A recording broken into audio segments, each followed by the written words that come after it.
So, guys, let me jump straight into this video. I made a video about Revolution, and once again, I had to scrap it, so I got to make sure I upload these videos today. Okay, the same day that I put them out, but sometimes I'm so busy that I wind up doing it the next day or something, and then by the time I get ready to upload, I check what's going on first, and then something happens where what I spoke about, something else, that other thing happened already, or something to that effect. Okay, so let me say this: Revolution was solid. Uh, Will Ospreay and Kyle Fletcher tore down that cage, man. They went at it. That was a bloodbath of a match. Tony Storm and Mariah May, again. Tony Storm had to get staples right around the top of her head, like around the hairline area. Had to get stitches in the mouth. I mean, they went at it, man. They did everything in that match. Solid. Salute to Tony Storm and Mariah May, man.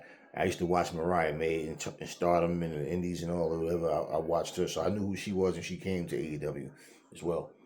But solid, man. I mean, everything. Like, for the people that, oh man, the only problem I had is too long. It's 5 hours. Like, well, you don't have to sit and watch the pre-show. I mean, you can't find something else to do. You blaming them. For $50, you get 5 hours of wrestling, and you're complaining. So anyway, solid show. Mercedes Moné and Momo. Momo's a bit reckless, man. I gotta say that. Momo's a bit reckless. She kicked the fuck out of Mercedes Moné. Mercedes Moné was like purple here. You can see where she had the makeup over it in the follow-up show that they had, and kicked in the face. Like she's pretty reckless.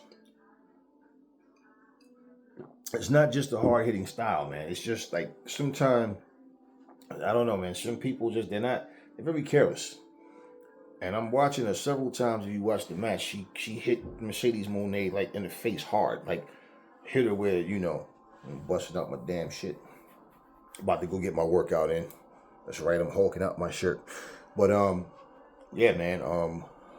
So yeah, it's funny, man, because one of my partners was saying, yo, most people got big arms and little forearms. You got big forearms too.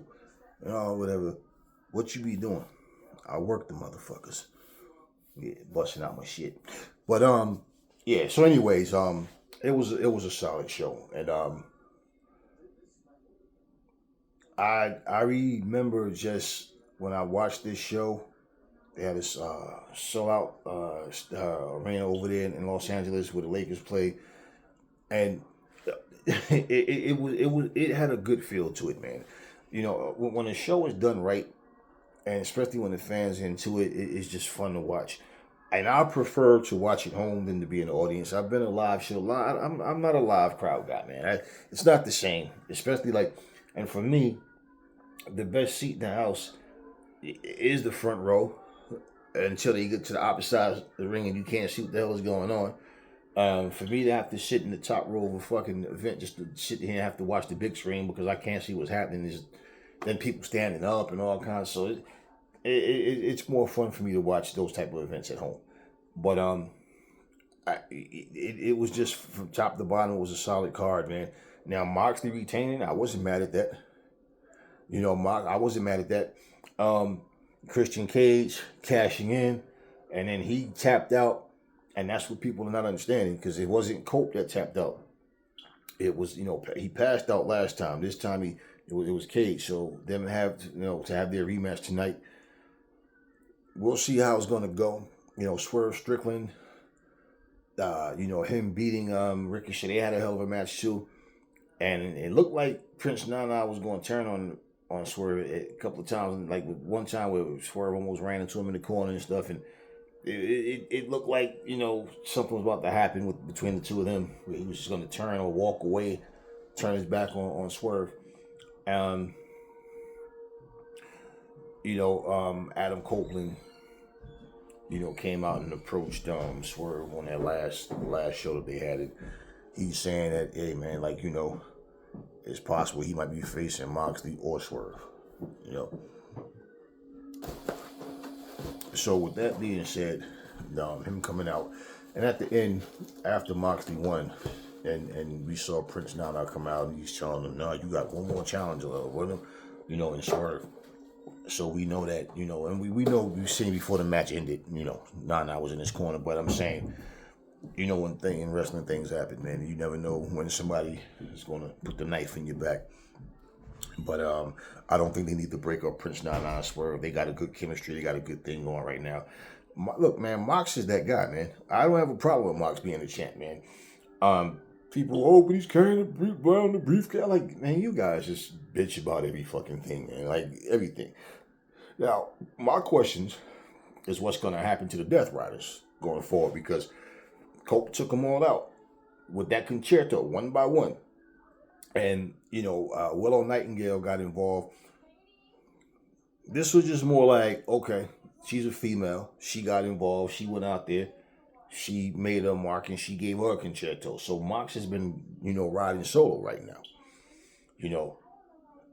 So going forward, I'm interested to see what's going to happen. And I think it's safe to assume Marina Shafir is going to come back and want to go after Willow Nightingale.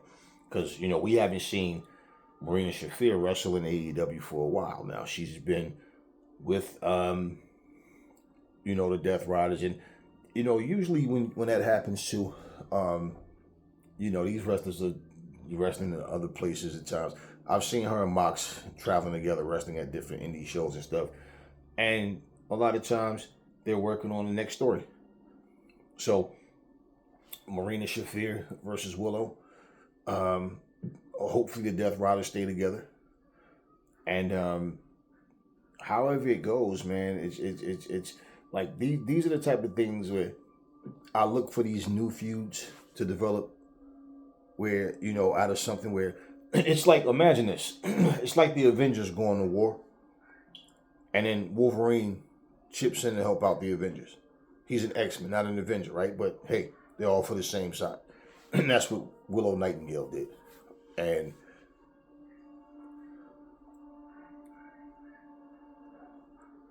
most people think Swerve is going to get the belt back. Maybe not. Not so. Not maybe. I don't know. Maybe not so soon, or maybe he does. That's yet to be seen. We'll see how things are going into the next pay-per-view. But we also don't know when the Death Riders are going to come back and how they're going to come back. And you know that when you have like a real big feud, like a hot feud, there's always that chance for somebody coming in to try to mess it up for somebody to not win. And you got to give it to Moxley, man. He's a 4-time AEW champion, and this motherfucker's been holding on to that belt for a long time. So my thing with, like I said, with the whole event, it was solid, and I just feel like people don't understand, man. Like, all of these matches, like, I like how AEW matches lead from one thing to the next, because, like, with Tony Storm and Mariah May situation with the Hollywood ending, like, this was, look, man, this was, like, for me, it's a breath of fresh air to see a company do things not so much the conventional way of what you're used to. As opposed to people thinking like that's what it's supposed to be. I understand and follow what's going on in AEW. I understand what's happening. And those matches, they were just all solid matches, man, all around the board. It's just solid matches. Somebody who I would like to see come to AEW is Indi Hartwell. I've been watching her on the Indies. She's been going back and forth. She's won belts in like some Australian leagues and stuff like that they have over there. And I always like Indi Hartwell. And I was, you watch whatever promotion that these wrestlers go to see how they're going to be used. And, the WWE didn't do much with her. So she was cut loose. And the truth of the matter is, man, Indi Hartwell has a presence about herself. She's tall, she's muscular, she's in shape. Like, Indi Hartwell is good, man. The thing about it is, when you select wrestlers, and she's hot right now in Australia, man. I can tell you, those shows that I see with her, The crowd is hot when she comes out. So she's someone I would love to see AEW bring in. And I mean, come on, you got her. You got look. Toni Storm is going to get love in the UK. She's going to get love wherever, UK, Australia. She's going to get that. You know, Indi Hartwell. You got Jamie Hayter, who's injured again. You know, got Jamie Hayter there, man. Like, I mean, like, got Mariah May. Like, these are the type of women that they're in position where they're going to get that attention, and people will wind up buying pay-per-views to come see certain people. Like you know, when I heard that Indi Hartwell was one that they released, I'm like, wow, you released Indi Hartwell for what? Like, why, man? Like, but hey, man, I hope that AEW get her. I love the fact that they got Megan Bain. Always, I've been watching Megan Bain forever. She's another one. You know, love the fact that they have Megan Bain. Megan Bain, she's kicking ass, man. She attacked Toni Storm. She attacked Thunder Rosa. You know, everybody want to get so caught up on the little botch move with the check. Yeah, I know it happened. Get over it, man. It should happen. Botch moves are gonna happen often. It's not the end of the world. But Megan Bain is looking very strong, and she needs to be in that position, man. Like I said, it looks so stupid, man, to see the size difference between some of these wrestlers, man, and these big motherfuckers in there just getting their ass kicked by these little scrawny ass wrestlers. It's like what like it's ridiculous, man. It's almost like a bunch of bald guys, you know, sitting around, angry at the rest of the world, angry at every other guy that has hair, you know. So they're just doing things to rebel against you. Fuck, like, come on, man. You know, get with the program and understand what's going on, man. You know, I like each company to be different, um, to be able to do things that's enjoyable that people want to, you know, can get, you know, can get into, is what it comes down to. Unfortunately, one of the biggest problems we have now is you have so many casuals that tune in and watch things, and they always want to compare something to try to, you know, oh, this person should be doing this because this person's doing it. You know, one of the funny things too that I always said, I've been watching Scorpio Sky since he was in XCW? I've been watching him for years.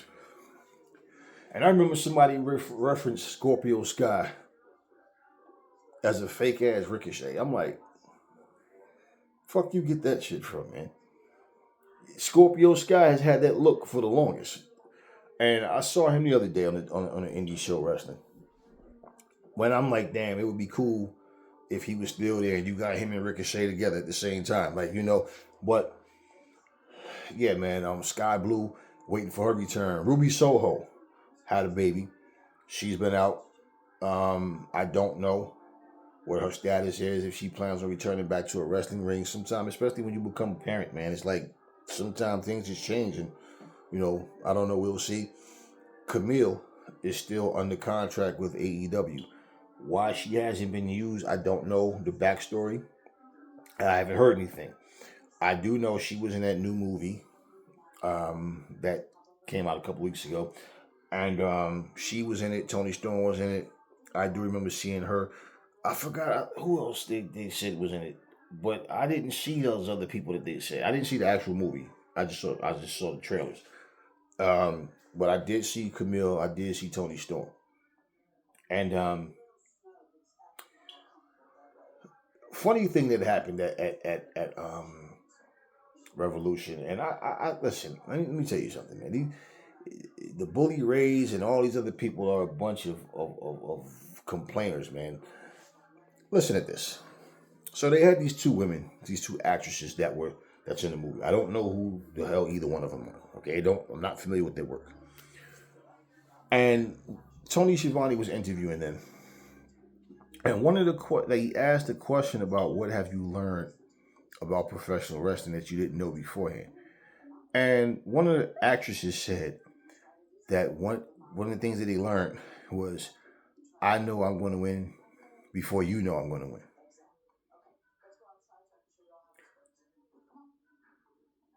People took that as disrespect. People took that as she disrespected the business.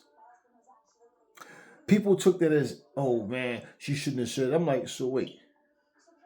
So you guys are angry at her for telling the fucking truth?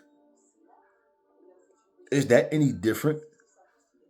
Week after week after week after week, you got people like Eric Bischoff doing 83 weeks on that, that podcast. You got all these different wrestlers sitting up doing interviews. Well, they had to put the belt on me because he couldn't sell tickets. So, we were in the back and they told him, all right, you're going to pay me tonight. And then, Friday when we get in the ring, they already said they want me to beat you. So what I'm going to do, so they put the belt back on me. What the fuck?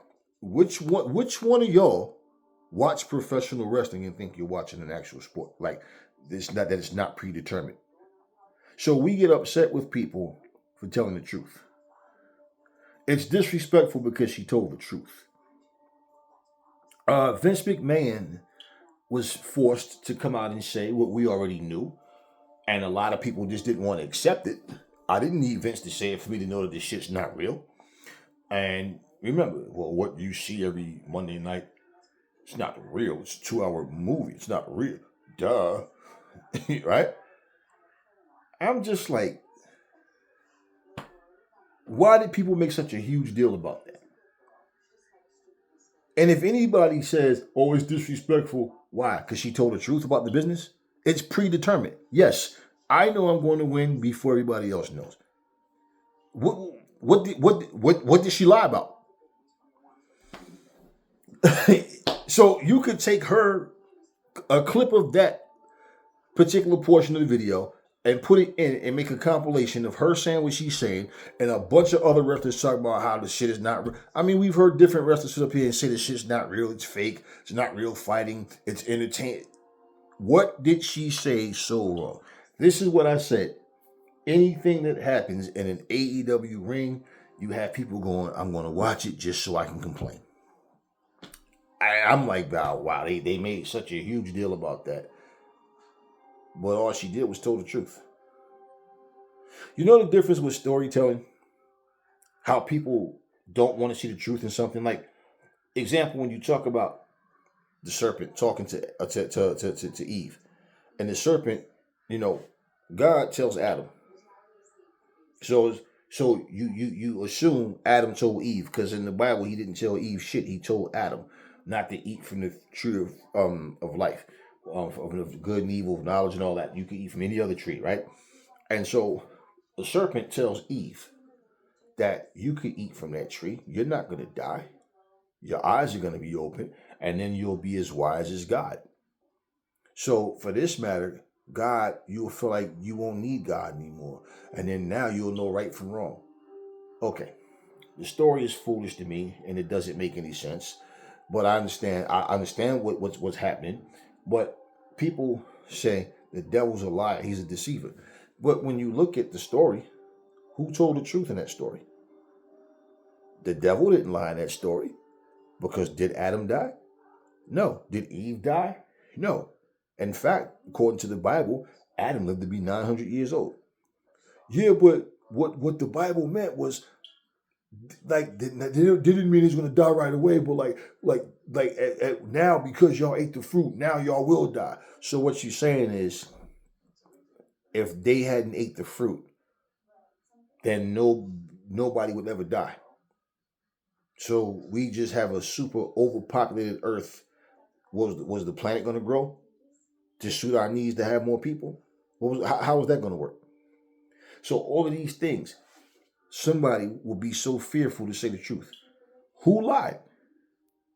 The person that said, who lied? The one that said, you will surely die if you eat this fruit, or the one that said, no, you won't die. Your eyes will be open. And then you will be like God, knowing good and evil. In fact, here's the thing. A couple of verses later, God confirms they are now like us, knowing good and evil. He said the same thing that the serpent said. So who lied? Who's telling the truth?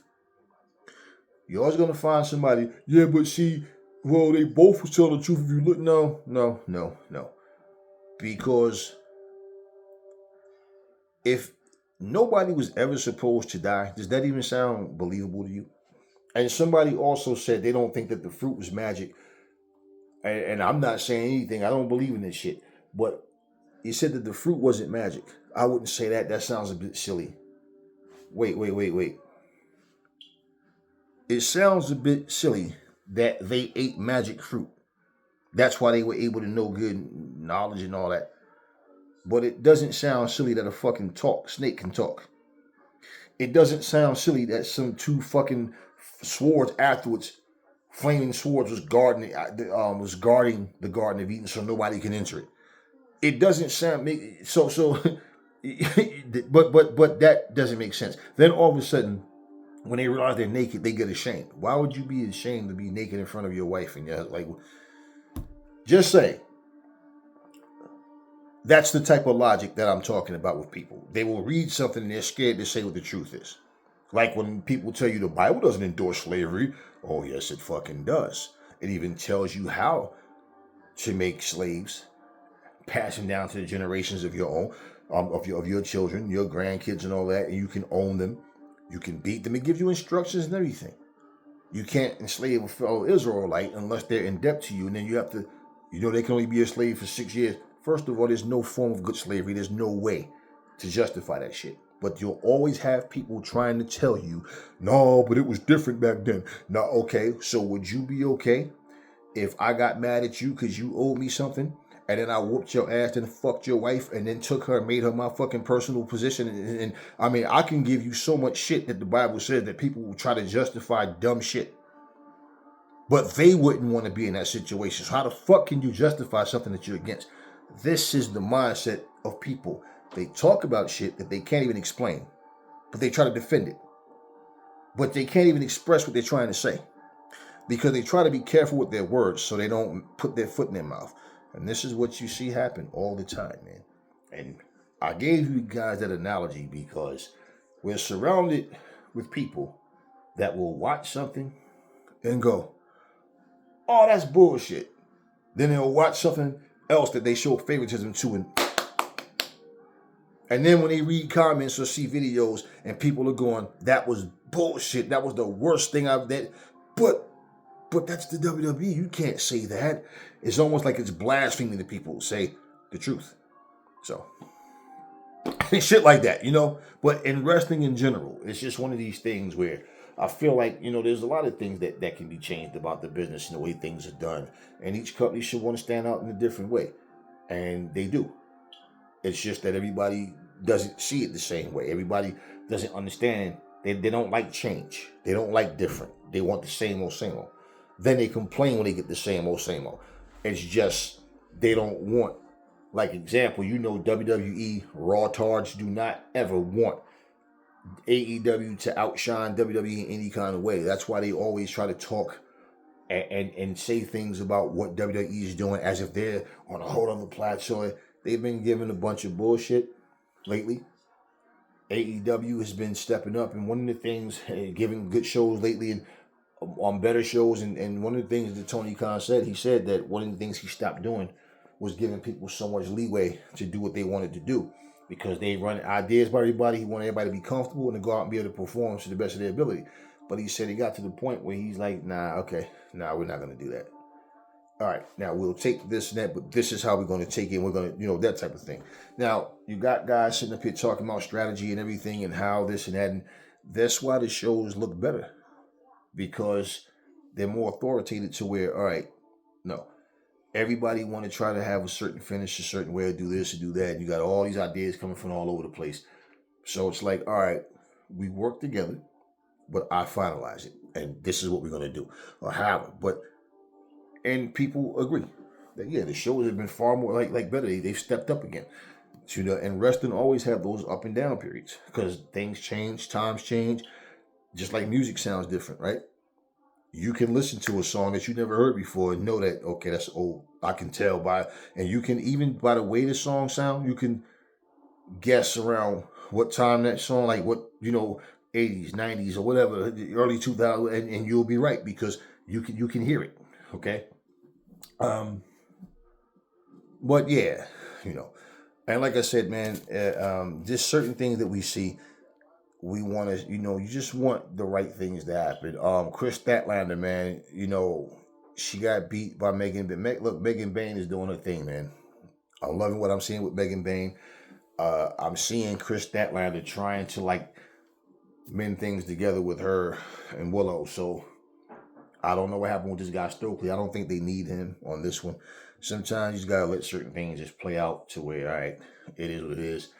I wouldn't mind seeing Chris and Willow get back together.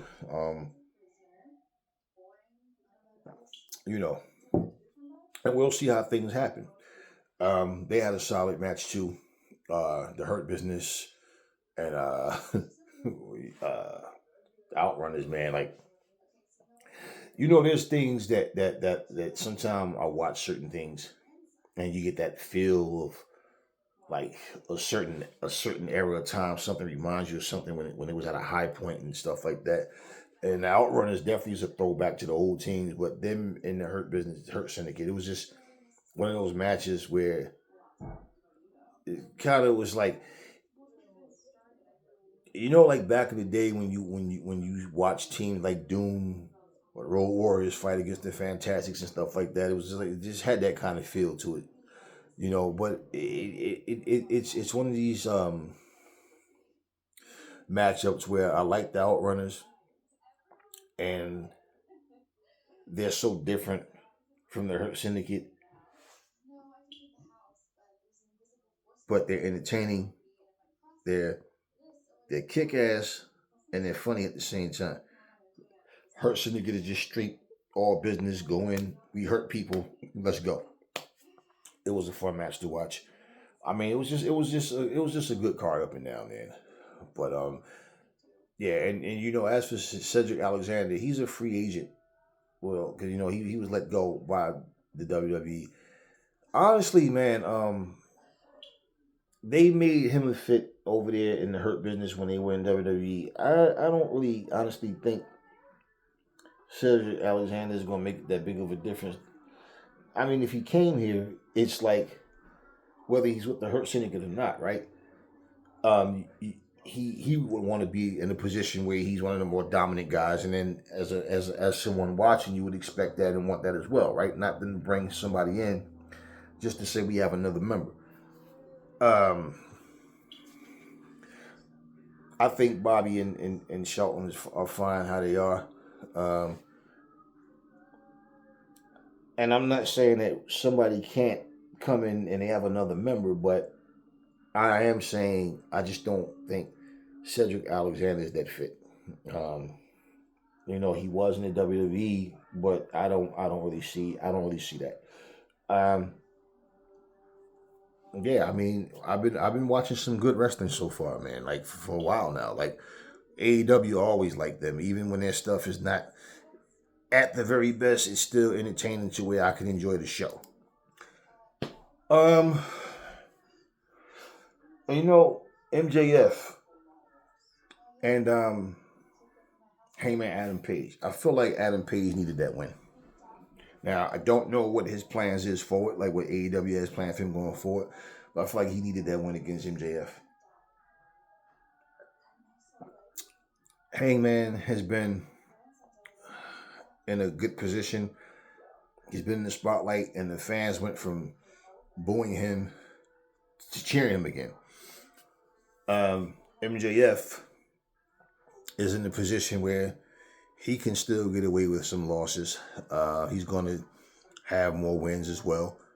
I don't know if their feud is completed, if they're going to do it again or whatever, but man, they have a good chemistry together as well. And yeah, man, I just wanted to make this video and definitely give my take on like the Revolution was a great show. It was a great show. The crowd was in it from top to bottom. And for anybody that's interested, if you're interested in watching the NWA, I found something by mistake. I was on X because I had got a notification. So when I went on the NWA's X channel, well, it's like a little section. I forget what it's worded, but it's in blue letters. If you highlight it, it'll take you to their page where you can actually watch episodes in order. So for anybody that's interested with what the NWA is doing, then that's the only way I know how to watch them, where you can get every show back to back to back as they happen. Otherwise, like when they put on YouTube don't give you whole shows, and when they do, it'll be like far and few, and you're not able to keep up with the storyline. But one of the problems with the NWA is trying to follow their storylines. Period. Their shows, honestly, are put together like compilation shows. It just feel like they just got matches on a card, but it just don't feel like the same. It doesn't have that feel of a premium show. Um, but yeah, if anybody interested, that's how you got to watch it. If you want to see like full episodes, it's on their X channel. Just wanted to put that out there as well. But MLW, I've seen that their crowds have gotten bigger. They're getting more momentum. Their crowds are more into what's happening. Like, so I mean, yeah, man, I like to watch professional wrestling, but like I said, when it's done right, you're really into it. I just think too that people need to keep in mind, man, we're watching something that's supposed to entertain us week after week. It's a lot of programming, from every company, giving you weekly shows like that. And whenever I see something I really like, I definitely want to speak on it. And so, and listen, just like I've made videos about WWE and other, situations as well. You hope that they can pretty much bounce back and put on something solid. But one of the things that I definitely see when it comes to how wrestling shows are put together is people are robotic and they all think everything is supposed to just look the same. And I don't quite remember everybody that was let go. Well, Baron Corbin, he had a match in the NWA, and for people that were saying they want to see Baron Corbin in AEW, I don't. I never really was big on, like, I never really cared for Baron Corbin, and I don't see him as doing anything different. Like, I don't see him making a difference. Just another guy from the WWE coming to the AEW, and then I don't really see him as being a game changer. And I think by now wrestling companies should know. You have to know how to build stars. Look at what the AEW has done with Ricochet, and what they've done with Tony Storm, and Brody King now. I feel like they like companies need to understand you can't just depend on a popular WWE guy being released and then coming to your company and all of a sudden, oh, the ratings are up, because they don't even have superstars like that anymore. The only type of people that can come to AEW and you might see an increase, which is not a big thing because in the AEW the ratings have been fine. It's just people always want to come up with something to try to throw at them, but these are the same people that don't want to show you what Raw's ratings have been, But I just feel like for AEW, any company, not just any company, you have to build your own stars. You have to be creative with how you get these people out here and how you able to get them over with the crowd. Because truthfully, the days of like big superstars, unless only look, Roman Reigns, The Undertaker, somebody like that. If it's not somebody like that, they're not gonna go to any company and all of a sudden everybody's just switching over to watch that person. Days of like Sting is retired. The Stone Colds of the world, people like that had real popularity. The Rock, and them coming to a company to start new and start fresh. Just saying, If it's not somebody with that type of, following, that, then it's like you just have a guy that come, Speedball Mike Bailey. Salute to Tony Khan for signing him. I always like Speedball Mike Bailey. I watch him all over the place and TNA and everywhere. And he came in. Now he's right in the tournament coming up that they're having. So,